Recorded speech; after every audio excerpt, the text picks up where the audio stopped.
I always thought fear had a sound, a ringing in the ears, a pulse inside the skull. But today, fear had footsteps, heavy, fast, familiar. My ex was here. The hotel lobby spun the second I saw his shadow stretch across the marble floor. I didn't even need to look back. I knew that walk. I knew the rhythm of his breath when he was angry. I knew the sound of my name when he wasn't asking, but claiming. Ira. My full name, spoken with that cold authority he wore like skin. I didn't turn around. Didn't breathe. I just tightened my grip around the tote bag, clutched to my chest, and walked faster. My sneakers sliding on the polished marble of the Vega Crown Hotel. I'd taken the lobby route only because the service hallway was blocked by some maintenance work. Bad luck. Or maybe fate, mocking me as usual. Ira stopped walking. His voice sharpened. I didn't stop. Didn't even pause. The elevator was 10 feet away. 10 feet between being caught again or saved by chance. Ira. His footsteps hit the floor harder now. I could hear a slight jog in them. I pressed the elevator button once, twice, 3 times. My finger trembled each time it hit the metal. Please, please open. Please. He was close. Too close. I kept my eyes on the digital number above the elevator, watching the floors count down. 17, 16, 15. Hurry. God, please hurry. Ira, why are you running from me? His words sliced into my spine. Because you break everything you touch. Because you broke me. But I didn't answer. I didn't give him the satisfaction of hearing my voice shake. 14, 13, 12. He caught up in 3 long strides. His hand closed around my upper arm with the same familiarity that used to feel like affection, but now felt like a cage. Look at me, he demanded. No. He twisted me sharply, the motion snapping through my shoulder, forcing my body toward him. I staggered, but didn't fall. His face hovered inches from mine. Handsome, charming, deceptively harmless. The face of a man everyone loved, except the woman who knew him too well. You think you can just disappear from me, he hissed. After everything we were? We were nothing, I forced out. We stopped being anything the moment you started treating me like property. His jaw clenched, anger sparking in his eyes. You're being dramatic, he snapped. You left without giving me closure. Without letting me fix things. You owe me a conversation. I don't owe you anything. His grip tightened. I looked around the massive lobby. People glanced, paused, then looked away fast. No one wanted to get involved. No one wanted trouble. The elevator dinged. The door slid open behind him. His body blocked the entrance. I couldn't get past. I couldn't breathe. Let's talk, he said, stepping closer. Then you can go. He always said that. Then never let me leave. My heart pounded in my throat. My hand shook. I tried to jerk away. Didn't work. I tried to shout. My voice cracked. I tried to push him. He caught my wrist midair. Ira, he murmured, don't embarrass yourself in public. You hate attention. Let's go somewhere quiet. He tugged me. I dug my heels into the floor. No, the whole lobby stilled. The elevator doors glowed in my peripheral vision, open, waiting. He pulled harder. I yanked back. We struggled, quiet, desperate, brief. Then, the pressure around my arm vanished. My ex stumbled forward as if an invisible force had shoved him. I gasped, spinning to see. A hand. A man's hand. Large, tanned, veined, gripping my ex's wrist with the ease of someone accustomed to breaking bones. The hand belonged to a man standing half inside the elevator and half in shadow. He stepped out slowly, like a secret unfolding. Tall, broad, sharp suit tailored like a second skin. Shoulders carved from stone. Black hair swept back. Jawline built for intimidation. And eyes. God. Eyes that were dark, unreadable, silently lethal. Mafia eyes. His presence alone shifted the air in the lobby. People sensed him the way prey sensed a predator. My ex froze. Let her go, the man said, calm but final. His voice carried the weight of 100 unspoken commands. My ex tried to jerk his wrist free. He couldn't. The stranger's grip didn't even flex. This is none of your, my ex began. The man tightened his hold. Just a millimeter. My ex winced. You grab women in public, the stranger asked softly. Too softly. That's brave. I swallowed. The whole room seemed to tilt. Sir, this is a misunderstanding. No, the man said. It's not. The floors behind him blinked. The elevator was waiting for him. He looked at me, finally, and something in his gaze shifted. Not pity, not surprise, recognition. Like he knew exactly what kind of man my ex was. Like he'd seen 1,000 men like him before. Come here, the stranger told me. Not an order, not a request. Something else, something solid. I moved before my fear could catch up. My ex lunged to grab me again. The stranger moved faster. One smooth motion, and my ex was slammed against the elevator frame. Hard enough to knock air out of his lungs, but not enough to break anything. Yeah, you touch her again, the stranger murmured near his ear, and you won't walk anywhere again. My ex's face drained of color. You don't know who I am, he spat. And you don't know who I am, the man countered. He stepped back, releasing him like he was nothing. Then he extended his hand toward me. Steady, patient. I hesitated only a heartbeat before slipping inside the elevator, backing toward the corner. The stranger pressed the button. The doors began to close. My ex shoved forward, arm reaching through the gap. The stranger stepped between us again, blocking him completely, gaze flat and final. If you're hunting her, he said calmly, you're hunting the wrong woman. The door sealed shut. Silence. The elevator began to rise. I exhaled shakily. He turned to me, now fully lit, and I realized I wasn't trapped with a stranger. I was trapped with a man whose name carried power and danger in equal measure. I was trapped with the Mafia Don himself. The elevator hummed as it climbed, but inside, the air was thick, too thick for a small metal box. I stood pressed against the mirrored wall, trying to steady my breaths. The stranger, no, the Mafia Don, didn't look at me right away. His gaze remained forward, calm, as if he hadn't just manhandled a man in the middle of a luxury hotel lobby without blinking. My heartbeat was a trapped bird in my chest. I wrapped my arms around myself, unsure whether I was safe or in more danger than before. He finally spoke. You're shaking. His voice wasn't gentle, but it wasn't cruel either. It was an observation, sharp, precise. I'm fine, I lied. He turned his head.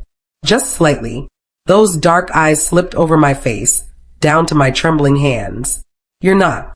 I always thought fear had a sound, a ringing in the ears, a pulse inside the skull. But today, fear had footsteps, heavy, fast, familiar. My ex was here.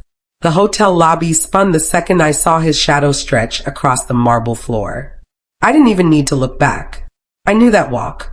I knew the rhythm of his breath when he was angry. I knew the sound of my name when he wasn't asking, but claiming. Ira, my full name, spoken with that cold authority he wore like skin. I didn't turn around, didn't breathe. I just tightened my grip around the tote bag, clutched to my chest, and walked faster, my sneakers sliding on the polished marble of the Vega Crown Hotel.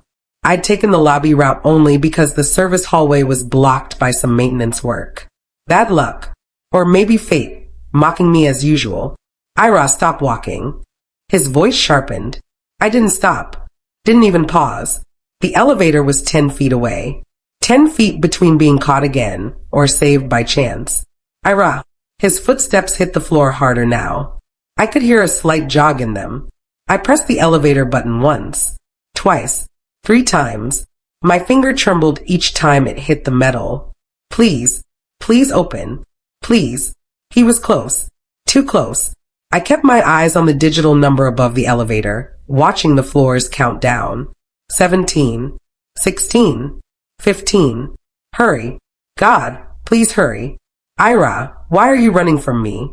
His words sliced into my spine. Because you break everything you touch. Because you broke me. But I didn't answer. I didn't give him the satisfaction of hearing my voice shake. 14. 13. 12. He caught up in 3 long strides. His hand closed around my upper arm with the same familiarity that used to feel like affection, but now felt like a cage. Look at me, he demanded. No. He twisted me sharply, the motion snapping through my shoulder, forcing my body toward him. I staggered, but didn't fall. His face hovered inches from mine. Handsome, charming, deceptively harmless. The face of a man everyone loved, except the woman who knew him too well. You think you can just disappear from me, he hissed. After everything we were? We were nothing, I forced out. We stopped being anything the moment you started treating me like property. His jaw clenched, anger sparking in his eyes. You're being dramatic, he snapped. You left without giving me closure, without letting me fix things. You owe me a conversation. I don't owe you anything. His grip tightened. I looked around the massive lobby. People glanced, paused, then looked away fast. No one wanted to get involved. No one wanted trouble. The elevator dinged. The doors slid open behind him. His body blocked the entrance. I couldn't get past. I couldn't breathe. Let's talk, he said, stepping closer. Then you can go. He always said that. Then never let me leave. My heart pounded in my throat. My hand shook. I tried to jerk away. Didn't work. I tried to shout. My voice cracked. I tried to push him. He caught my wrist midair. Ira, he murmured. Don't embarrass yourself in public.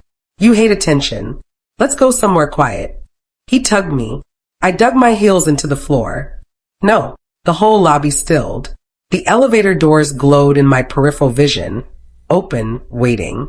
He pulled harder. I yanked back. We struggled, quiet, desperate, brief. Then, the pressure around my arm vanished. My ex stumbled forward, as if an invisible force had shoved him. So long as he hunts you, he hunts me. And the terrifying part? Something in me felt safer because of it. The private hallway outside Dante's penthouse was silent, but not empty. Two men, tall, broad, dressed in dark suits, stood at attention near the end of the corridor. They straightened when Dante appeared, their eyes immediately sweeping over me as if assessing threats I couldn't see. Escort her safely, Dante ordered. They nodded once. No words. No hesitation. These weren't bodyguards, they were soldiers. A cold realization sank into me. This man didn't just live in a dangerous world, he ruled it. Dante walked beside me to the private elevator reserved for the penthouse. It wasn't the one I'd come up from earlier. This one had no buttons, no floor numbers, just a fingerprint scanner. He placed his hand on it, the doors slid open. I stepped in. Dante didn't. I blinked. You're not coming? I'm not leaving the floor, he said. But my men will take you where you need to go. The meaning was clear. He was staying here because he had things to do. Things involving my ex. Dante, I whispered, don't go after him. His expression didn't change. Go after him? No. Relief washed over me, brief, naive. I'm hunting him, Dante corrected. My breath hitched. He studied my reaction for a moment before speaking again. Ira, your ex crossed the line today. He touched something under my protection. I'm not under, I tried to protest. He stepped closer, gaze piercing. You don't decide that. The words should have terrified me. They did. But they also made me feel something else. Seen, guarded, chosen. And I didn't know if that scared me more. The elevator beeped, signaling the doors were about to close. Dante's voice lowered. My men will stay outside your building tonight. Do not argue. Do not open your door for anyone except them. His eyes darkened. If he shows up, call me. I don't even have your number, I whispered. He took my phone from my hand before I could react, typed something, then handed it back. His contact name filled the screen. Dante, do not ignore. I stared at it, shocked, until his finger gently lifted my chin. Keep your head up, Ira, he murmured. They don't get to break you. My throat tightened. I don't want him hurt. You're confusing consequences with cruelty, Dante said. What happens to him now is the result of his own choices. The doors began to slide shut. His final words cut through the narrowing gap. Stay alert. Fate brought you into my elevator for a reason, and I intend to find out why. Then he was gone. The elevator descended smoothly, silently, as if unaware of the storm building in my chest. The two men, Soren and Luca, they introduced themselves, escorted me through a private garage and into a sleek black car with tinted windows. They rode with me the entire way, alert and watchful, barely speaking except to confirm directions. When we reached my building, Soren exited first, scanning the area. Luca opened my door and gestured for me to follow. I did, but my legs were unsteady. They walked me to my door and stood on either side like stone pillars. Zero expression. Zero questions. You'll stay here? I asked. Yes, Soren replied. All night. I whispered. As long as needed, Luca answered. I swallowed. Hard. Thank you. They nodded. No smiles. No warmth. Just duty. I entered my apartment and locked every lock twice. Only when I collapsed onto the couch did the adrenaline stop masking the exhaustion. My muscles felt like water. My brain like fog. I curled up, hugging a pillow to my chest. My ex had found me. Again. In public.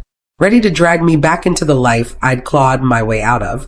Only this time, fate had handed me something unexpected. Dante Romano. The Mafia Don who stepped between me and the man who once owned my fear. I shouldn't feel safe. I shouldn't feel anything but dread. But when I replayed the way Dante looked at me, protected me, spoke my name, a shiver slid through me, not fear, but something dangerously close to longing. My phone buzzed. My heart lurched. For a split second, I thought it was my ex. It wasn't. A single message appeared from the contact who now lived in my phone like a dark omen. Dante, are you home? I quickly typed back. Ira, yes. Your men are here. I'm safe. His response came instantly. Dante, good. Don't open the door. If anything happens, call me. I'll arrive faster than your fear. A strange warmth spread through my chest. Another message came. Dante, and Ira, you did well today. You didn't let him drag you back. I stared at those words, stunned. He wasn't comforting me. He was acknowledging my strength. Tears pricked my eyes again. Uninvited, overwhelming. For the first time in months, someone saw me as more than a victim. My ex saw me as property. The world saw me as dramatic. But Dante saw me. My phone buzzed again. Dante, rest. Tomorrow will be different. I didn't know what he meant, but I believed him. Somehow, in the chaos of today, an invisible thread had tied itself between us, thin, sharp, unbreakable. And whatever tomorrow held, I knew Dante Romano wouldn't let my ex get close again. Not without going through him first. Chunk 5, 1,000 words. I barely slept. Every time I drifted off, nightmares yanked me back. Hands grabbing my arms, voices shouting my name, shadows chasing me through endless hallways. At one point, I jolted awake with a strangled gasp, sweat dampening my back. It wasn't until the first pale streaks of morning slid through my window blinds that exhaustion finally numbed the fear. I must have drifted off for an hour, because the next thing I knew, a sharp knock echoed through my apartment. I sat up instantly, heart pounding. Another knock, firm, controlled. Not my ex's frantic pounding. I checked the peephole. Soren. He stood like a statue, hands clasped behind him, jaw set. I opened the door. Good morning, he said, voice low. Mr. Romano sent us to escort you. Where? I asked cautiously. Breakfast. Breakfast. My voice cracked. With him? Yes. My stomach twisted into knots. Is that necessary? Soren didn't blink. He insisted. I swallowed hard. Can I shower first? He nodded. We'll wait outside. I closed the door, leaning against it for a moment. Dante wanted to see me. A part of me, the frightened part, wondered if he had bad news. If something had happened. If my ex had escalated. Another part didn't know what it wanted. I showered quickly, tied my damp hair into a low bun, and threw on jeans and a soft sweater. Simple. Safe. When I stepped outside, Soren and Luca led me to the car again. The ride was silent, tense, like the air before a storm. We arrived at a rooftop restaurant overlooking the waking city. Staff members bowed their heads when they saw Luca and Soren. A hostess rushed over and motioned us to a private section shielded by tall plants and frosted glass panels. And there he was. Dante sat at a small table. Black shirt, sleeves rolled just enough to show the veins in his forearms. Hair slightly tousled as if he'd been running a hand through it. A single cup of espresso rested between his fingers. He looked up when I approached, and for a moment something in his expression softened. "Sit," he said. I did. Luca and Soren stepped back, positioning themselves at strategic points. A server arrived immediately, placing a cup of tea in front of me. "I didn't order this," I murmured. "I did," Dante said. "Chamomile. For the nightmares." My breath caught. "How did you?" "You ran in your sleep," he said simply. I could hear from the cameras in the hallway. A flush crept up my neck. "You were watching me?" "I was protecting you." My heart stuttered. He took another slow sip of espresso. "You look better this morning." "I don't feel better." "No," he agreed. "But you're here. That is enough." Silence lingered for a moment, thick, but not uncomfortable. Finally, I gathered the courage to ask, "What happened after I left last night?" Dante's expression didn't change, but something cold flickered behind his eyes. "I went downstairs," he said. He was gone. Relief washed over me. Brief. Fragile. But he returned later. My breath hitched. "What? When?" "Around midnight." My blood ran cold. "Dante." "He didn't get far," Dante said. "My men intercepted him." My hands trembled. "Is he, did they?" "He's alive," Dante assured. "But he understands now that you are not alone." I closed my eyes, breathing shakily. "What did they say to him?" "That depends," Dante said, leaning back, "on how much you want to know." I swallowed. "Did they hurt him?" Dante's gaze sharpened. "They warned him." "And he listened?" "He will," Dante said. Fear is persuasive. A strange mix of guilt and relief churned inside me. He continued, "He will stay away for a few days. But men like him do not disappear on their own." My stomach twisted. "What do you mean?" "He'll come back. Desperation makes fools brave." I stared into my tea, hands tightening around the cup. Dante studied me quietly. "Ira, look at me." I did. "You are not weak," he said. "You did everything right." Tears filled my eyes. He added softly, "He hurt you because he thought no one would stop him. He thought you were alone." My voice broke. I was. Not anymore. I blinked rapidly, tears threatening to spill. "Why are you helping me?" "Really?" He didn't look away. "Because I hate men who prey on the soft-hearted," Dante said. "And because fate put you in my path." I let out a shaky breath. "Fate doesn't make sense." "It never does," he murmured. "It only demands we listen." A server approached with plates, pastries, eggs, fresh fruit. I barely touched anything. My stomach was a knot. Dante noticed. "You need to eat," he said quietly. "I can't." His jaw clenched slightly. Then he reached over, gently sliding the plate closer to me. "Try," he said. "Just a little." Something about his voice, firm but patient, made me pick up a fork. I ate a few bites. He didn't look away once. When I finally set the fork down, Dante leaned forward, eyes locked on mine. "There's something else," he said. My heart stopped. "What?" "I had your ex followed after he returned home." Fear punched through me. "Why?" "To understand what you're up against." He paused. And Ira, he wasn't alone. The world seemed to tilt. "Who was with him?" I whispered. "A man with connections," Dante said. "Someone who can give him access to information he shouldn't have." My blood turned to ice. "What kind of information?" He held my gaze, voice low and unyielding. "Your location." Shock pulsed through me. "He knew where you'd be yesterday," Dante continued. "Not by chance. Not by coincidence." His hand tightened around his cup. "Someone is helping him find you." My stomach plummeted. "Who?" I breathed. "We're going to find out," Dante said. "But understand this." He leaned in, voice a razor in the quiet morning air. "As of today, you are under my protection. Anyone who hunts you hunts me." A chill raced down my spine. Not fear. Something darker. Something that felt a lot like belonging. By the time breakfast ended, my nerves were frayed to threads. Dante stood first, adjusting his cuffs with a composed grace that made everyone nearby straighten instinctively. "Come," he said. Not a command. A certainty. I followed because the air around him made it impossible not to. His guards flanked us discreetly as he escorted me toward the elevator leading down to the garage. The morning sun hit his features, sharp cheekbones, unreadable eyes. a mouth set in a line that held more danger than promises. But when he glanced at me just briefly, something in that hard expression flickered into warmth, or possession, or both. Inside the elevator, silence pressed in again, but not the uncomfortable kind. Dante stood close, too close, and yet somehow not close enough. The faint scent of spice and cedar clung to him. I stared straight ahead, pulse ticking wildly. "You're still afraid," he murmured. "Yes," I whispered. "Of me."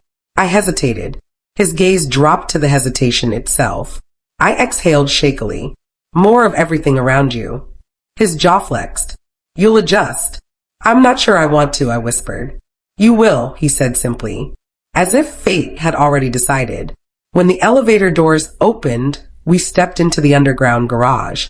A black SUV waited with tinted windows. Luca opened the door for me. I paused. Dante noticed. "You're safe with me," he said quietly. "I don't know you," I murmured. "You will." My stomach flipped. I climbed in. He slid in beside me, close enough that the warmth of his body brushed mine.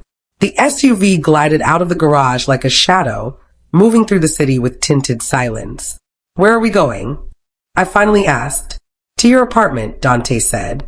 "I need to inspect something." "Inspect what?" His eyes held mine. "Your safety." My breath caught. When we arrived, Soren was already waiting outside. Luca escorted Dante first, scanning the surroundings before letting us approach. Dante walked into my building with the ease of someone who belonged anywhere he stepped. When we reached my apartment door, he paused. "Unlock it." I did. The moment the door cracked open, Dante blocked me with an arm and entered first. His posture shifted, no longer elegant, no longer calm. Predatory. He moved through each room silently with Soren, checking windows, corners, closets, even the hallway outside. After a few minutes, he returned. "All clear," he said, then added softly, "for now." I swallowed. "Dante, will he come back?" "Yes." Fear pricked through me. He stepped closer. "But not today." "How do you know?" His lips curved, not a smile, but something darker. "Because I told him what would happen if he did." My pulse spiked. "What did you say?" "That if he touches you again," Dante murmured, eyes locked on mine, "I'll make sure he never touches anything again." I shivered. He watched the reaction with unsettling focus. "You shouldn't say things like that," I whispered.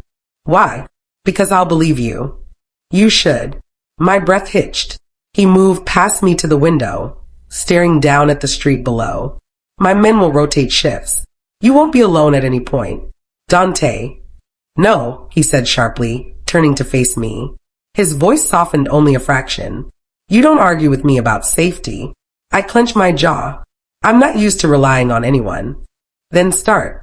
I crossed my arms. "I didn't ask you to insert yourself into my life." "Yes, you did," he said calmly. "What?" "When?" "When you ran," he replied. "When you pressed that elevator button like your life depended on it." His eyes pinned me in place. "That was you asking for help, even if you didn't say it." My lips parted, but no words came out. He stepped closer, close enough that I could see the faint scar near his jawline. "Ira," he whispered, "you don't have to be strong alone." "Not with me." A lump formed in my throat. "Why me?"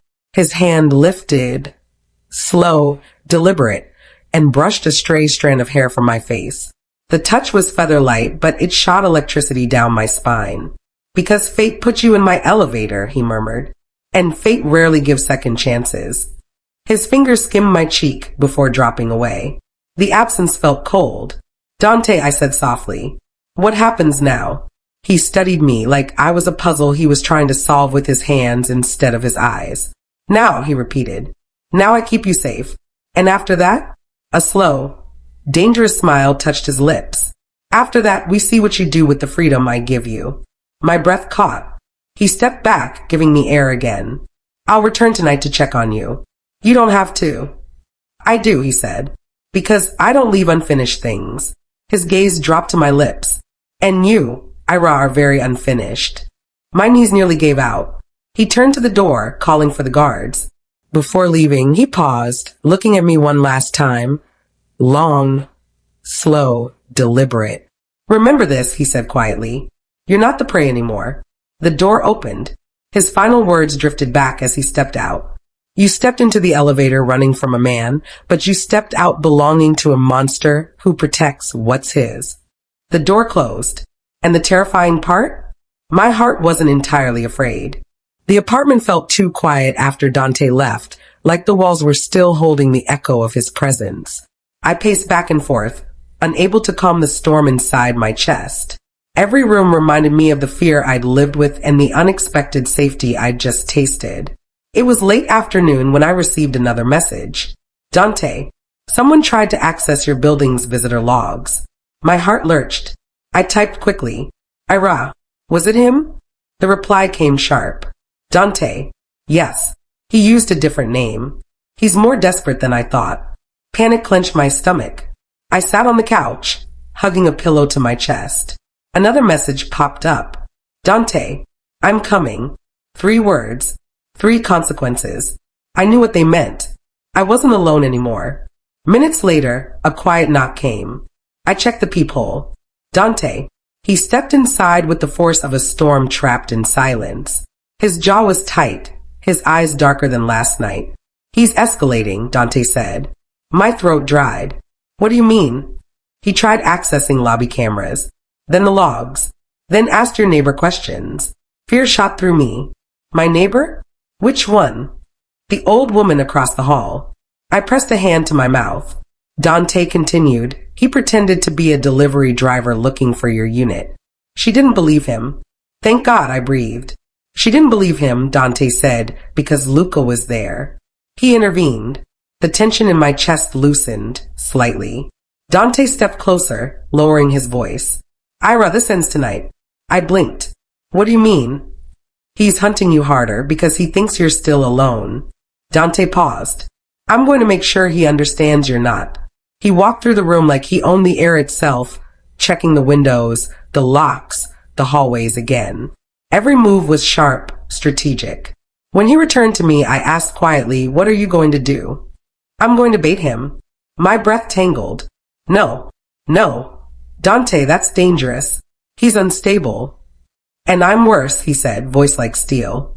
I stared at him, pulse trembling. Dante, please. He stepped close enough that I felt the warmth of his breath. Ira, he murmured, I'm not asking for permission. I'm telling you what happens next. His intensity should have frightened me. Instead, it grounded me. He added, he'll come looking for you again. He won't stop until he thinks he's regained control. And when he does, I'll be there, Dante said. Not him. A tear slid down my cheek. I wiped it fast, embarrassed. Dante's fingers brushed my jaw. Soft, unexpected. Don't hide that, he whispered. I need to know what hurts so I know what to destroy. I swallowed hard. I'm scared. You should be. His thumb traced my skin. But not of him. He stepped back suddenly, as if regaining the control he'd momentarily lost. I'll be in the building lobby with my men. His voice returned to its command.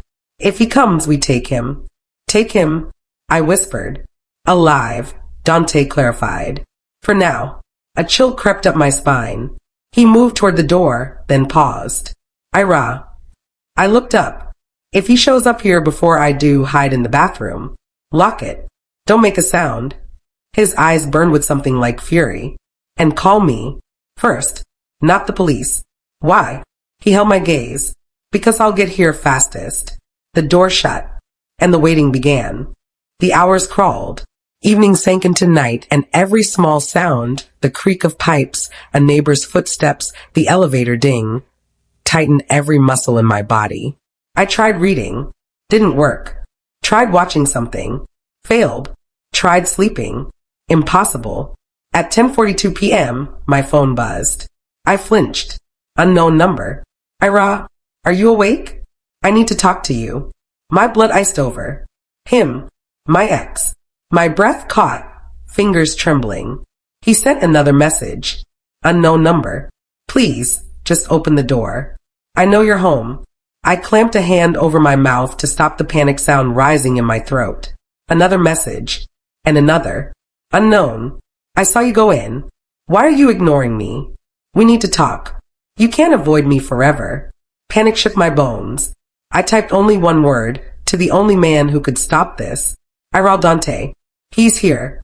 The reply was immediate. Dante, I'm coming up. Do not move. My breathing turned shallow. Another knock echoed down the hallway. A harsh, impatient knock. I backed away from the door. Oh God. He pounded harder. Ira, I know you're inside, he shouted, voice muffled but unmistakable. Open the door. My heart raced so hard it hurt. I froze for a second too long, then remembered Dante's words. Bathroom. Lock it. I ran. Just as I reached the bathroom door, the front doorknob rattled violently. He was trying to force it. Ira, I just want to talk. My breath shook. I ducked into the bathroom, shut the door, turned the lock with trembling fingers. At the same moment, something slammed against the apartment door. I jumped. Stop hiding from me, my ex yelled. You owe me a conversation. Please go away, I whispered, knowing he couldn't hear. Another slam. And another. The deadbolt held barely. He screamed my name, voice breaking with rage. Then, silence. A terrifying silence. I pressed my ear to the bathroom door, barely breathing. Nothing. No footsteps. No pounding. Just quiet. Too quiet. I prepared myself for the worst. When suddenly the entire apartment trembled with a different kind of force. A heavy crash. A deep thud. A grunt of pain. Voices, low, dangerous, filled the space. And one of them was Dante's. I opened the bathroom door a crack. Dante had my ex pinned against the wall, one forearm crushing his chest, the other gripping his jaw hard enough to bruise. My ex sputtered, panicking. You can't, she's mine. Wrong, Dante said, voice calm in its cruelty. She doesn't belong to you. She never did. My ex struggled. She's lying to you. She provoked me. She's crazy. Dante slammed him into the wall again. My ex choked. Dante leaned in, voice dropping to a deadly whisper. Look at me. My ex froze. You step near her again, Dante said softly, and I will personally make sure you don't walk again. Understand? My ex's breath rattled. Why you can't do this? I can, Dante said, and I will. He released him, only to let Luca grab him by the collar and yank him away. My ex crumpled to the floor, coughing, terrified. Dante turned to me, and for the first time, I saw a hint of fear in his eyes. Ira, he breathed. Did he touch you? Did he hurt you? I shook my head. And no, I hid. Like you said. He closed his eyes briefly, relief tightening his jaw. Good. He walked toward me, slow and steady, until he stood right in front of me. His hands hovered near my arms, close, but not touching. He scared you. I nodded. Dante exhaled slowly, fury simmering under the surface. He won again. Behind him, Luca dragged my ex out of the apartment, ignoring the pleas and apologies spilling out of his mouth now that power had changed hands. Where are they taking him? I whispered. A safe place, Dante said. For now. My voice trembled. What are you going to do with him? Dante's eyes held mine. What needs to be done? My stomach twisted. Dante. He gently cupped my cheek, his thumb brushing away a tear. Ira, some men don't change. They escalate. And tonight he crossed every line. I swallowed. I'm scared. I know. His voice was warm steel. But you're safe now. I closed my eyes, leaning into his touch for a moment too long. When I opened them, he was watching me like he was memorizing my fear, my breaths, my existence. Ira, he murmured, you did nothing wrong. He did. I let out a shaky breath. What happens tomorrow? Dante's thumb traced my jawline. Tomorrow, he said softly, you won't be looking over your shoulder anymore. Something inside me broke. Something inside me healed. And something new began to take root, something terrifying and magnetic and inevitable. Dante whispered, you're not alone. Not ever again. And I believed him. The apartment was finally quiet again, too quiet. My ex was gone. Dante's men were downstairs, and yet I couldn't shake the trembling in my bones. Dante hadn't left. He stood near the window, coat off, sleeves rolled up, watching the street below like a wolf guarding territory. Every few minutes, he checked his phone, murmured updates to Luca, or sent silent signals to Soren outside. He was in full control of everything, except me, and maybe himself. Finally, he turned toward me. "You're shaking again," he said, voice low. "I know. You're safe. I know. You don't look safe." I wrapped my arms around myself. "I'm just processing." He approached slowly, deliberate steps, giving me space to pull away if I needed to. I didn't. He stopped in front of me, eyes scanning my face. "Sit." I sank onto the couch, legs barely steady. Dante sat beside me, not close, but not far either. Just enough distance to let me breathe. For a moment, neither of us spoke. Then he said, "This wasn't your fault." I stared at my hands. "I know, but nothing." His voice sharpened slightly. "He manipulated you, controlled you. That's on him, not you." I looked up. People don't usually see that. I'm not people. That made something flutter in my chest. Dante leaned back, studying me with a quiet intensity. "You lived in fear too long. Your mind learned to survive by taking the blame." Tears burned my eyes. "How do you know that?" "Because I've watched women break under men like him," Dante said softly. "And I've put those men in the ground." A shiver ran through me. He didn't look away. "I won't let him stay in your head," Dante said. "Not tonight." He reached into his coat and pulled out a folded piece of paper. "This," he said, handing it to me, "is the report from earlier." I opened it with trembling fingers. My ex had been meeting someone. Someone connected to a small-time informant ring. Someone who had access to hotel guest lists. Someone who'd helped him track me. My stomach twisted. He knew where I was going before I even got there. "Yes," Dante said, which is why I intervened before he could escalate further. I closed my eyes. "So he would have found me no matter what." "He would have tried," Dante corrected. "But he didn't expect me." I let out a soft, shaky breath. "Dante, what will you do to him?" He didn't answer immediately. When he finally spoke, his voice was quiet. Too quiet. What he earned. Fear scattered through me, but not for myself. For my ex. I whispered, "I don't want blood on my hands." "Then it won't be," Dante said. "Whatever happens now is between him and me." "But..." No, his voice dropped. "You don't carry his consequences." The room went silent. Traffic hummed faintly below the window. The city breathed around us. Dante watched me, gaze softer than I'd ever seen. "You survived him," he said quietly. "That's enough." I wiped a tear from my cheek. He reached out, slowly, giving me time to flinch or pull away. I didn't. His fingers brushed my chin, lifting my face.